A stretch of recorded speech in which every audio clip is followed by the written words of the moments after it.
আজ তৈরি করে দেখাবো নরম তুলতুলে দুধ পুলি রেসিপি। এই দুধ পুলি খেতে আমরা সকলেই কম বেশি পছন্দ করে থাকি। তবে এই পিঠে তৈরি করা তো খুবই সহজ, তবে তৈরি করার পর অনেক সময় শক্ত হয়ে যায়। তবে আজ যে পদ্ধতি আমি দেখাবো, এই পদ্ধতিতে পিঠেটা তৈরি করলে পিঠেটা কিন্তু পরের দিন পর্যন্ত একদম নরম তুলতুলে থাকবে আর মুখে দেওয়ার সাথে সাথেই মিলিয়ে যাবে। এতটাই সুস্বাদু হয় এই দুধ পুলি পিঠা খেতে। চলুন তাহলে কথা না বাড়িয়ে এই একদম নরম তুলতুলে দুধ পুলি রেসিপিটা দেখে নেওয়া যাক। নমস্কার বন্ধুরা, আমি প্রতিমা। নতুন একটা পর্বে সকলকে স্বাগত জানিয়ে শুরু করছি আজকের দুধ পুলি রেসিপি। এই দুধ পুলিটা তৈরি করার জন্য সবার প্রথমে পুলির পুরটা তৈরি করে নেব। আর আজকে আমি নারিকেলের পুর দিয়ে দুধ পুলিটা তৈরি করব। তো এর জন্য কড়াইয়ে একটা নারিকেল কোড়া দিয়ে দিয়েছি, দিয়ে তাতে দিয়ে দিলাম খেজুরের গুড়। অবশ্যই খেজুরের গুড়টা কিন্তু আমি ছোট্ট ছোট্ট করে কেটে নিয়েছি, যাতে সহজেই কিন্তু গলে যায়। দেখতেই পাচ্ছেন গুড়টা কিন্তু আমার পুরোপুরি গলে গিয়েছে। তো এখানে পুরটা কিন্তু আমার রেডি হয়ে গিয়েছে। অন্যদিকে আমি গ্যাসে একটা প্যান বসিয়ে দিয়েছি, একটু জল গরম করে নিচ্ছি পিঠের জন্য। তো জলের মধ্যে একটু সাদা তেল দিয়ে দিলাম। সাদা তেলটা দিলে কি হয়, পিঠেটা কিন্তু কোনো রকম ফাট থাকে না, একদম মসৃণ পিঠেটা তৈরি হয়। তো জলটা কিন্তু একদম ভালোভাবে ফুটিয়ে নিতে হবে। অন্যদিকে একটা মিক্সিং বলে আমি চালের গুঁড়ি নিয়েছি, দিয়ে দিলাম স্বাদ অনুযায়ী নুন। তারপর অল্প করে যে ফোটানো জলটা ফুটিয়েছি, সেই জলটা অল্প করে দিয়ে একটা চামচের সাহায্যে একটু মিক্সড করে নিচ্ছি। একেবারে বেশি জল দিলে কিন্তু হবে না, অল্প করে জল দিয়ে কিন্তু মেখে নিতে হবে চালের গুঁড়িটা।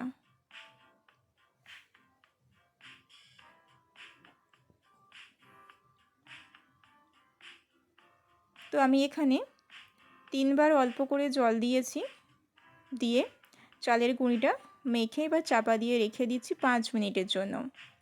চলে এলাম 5 মিনিট পরে। এবার হাতে করে ভালোভাবে কিন্তু মেখে একটা ডো তৈরি করে নিতে হবে পিঠে তৈরি করার জন্য। দেখতেই পাচ্ছেন আমি কিন্তু একটা মসৃণ এখানে একটা ডো তৈরি করে নিয়েছি।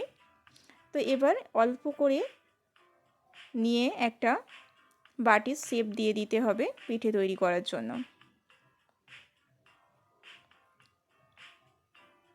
আর দুধ পুলি পিঠা কিন্তু অবশ্যই চেষ্টা করতে হবে যতটা পরিমাণে ছোট করা যায়, তাহলেই কিন্তু খেতে সব থেকে ভালো লাগে।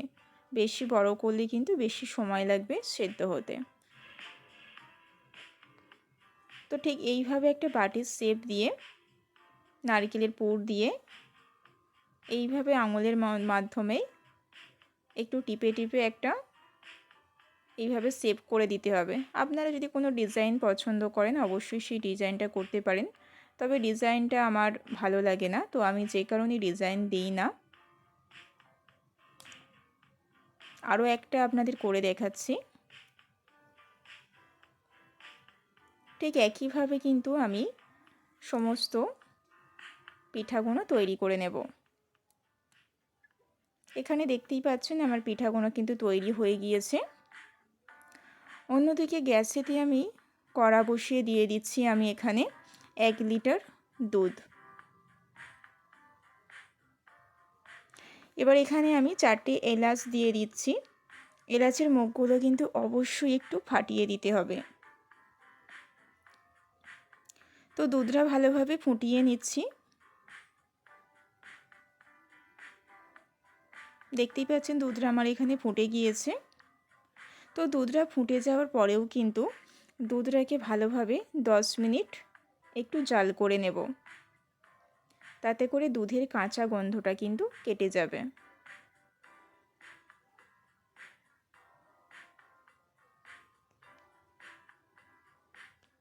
তো দুধটা আমি এখানে 10 মিনিট জাল করে নিচ্ছি।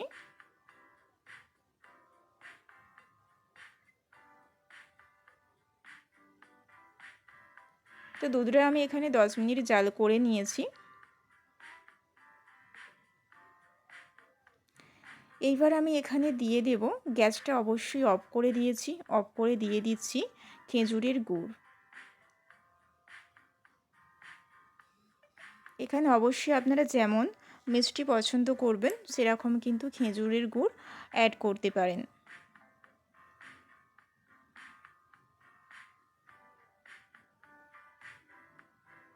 তো গুড়টা আমি পুরোপুরিভাবে গলিয়ে নিয়েছি।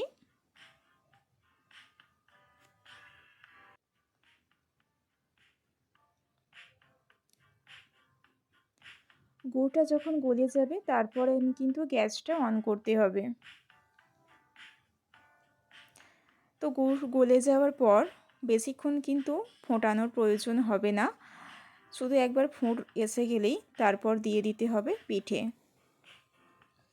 অবশ্যই পিঠেটা দেওয়ার আগে কিন্তু গ্যাসের ফ্লেমটা অবশ্যই লো ফ্লেম করে দিতে হবে, নাহলে কিন্তু পিঠেগুলো ফেটে যাওয়ার একটা চান্স থাকে। তো পিঠেগুলো কিন্তু অবশ্যই একটা একটা করে এক সাইড করে দিয়ে দিচ্ছি আমি, যাতে পিঠেগুলো ফেটে না যায় সেই হিসাবে কিন্তু পিঠেগুলো আস্তে আস্তে দিতে হবে।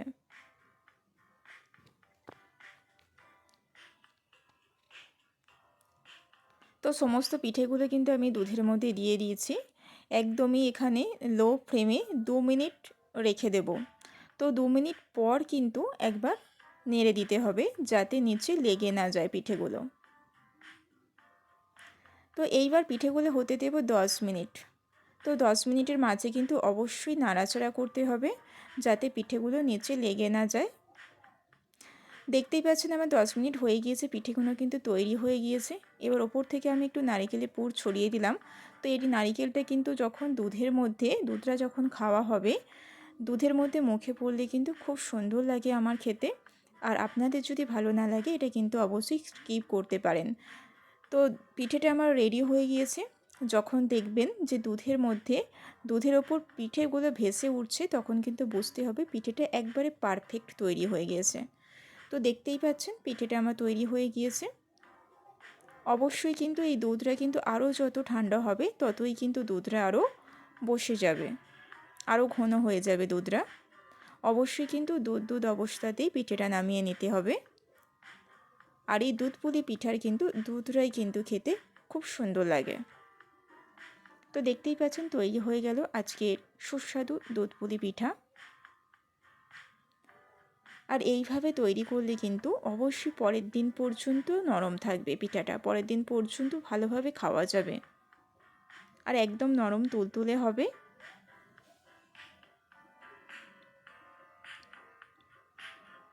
তো বন্ধুরা, আজকের এই দুধ পুলি রেসিপি কেমন লাগলো অবশ্যই কিন্তু কমেন্টে জানাতে ভুলবেন না।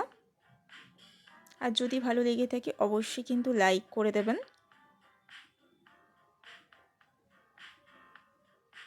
এবং যে সমস্ত বন্ধুরা আমার চ্যানেলে নতুন আছেন অবশ্যই চ্যানেলটি সাবস্ক্রাইব করে পাশে থাকবেন।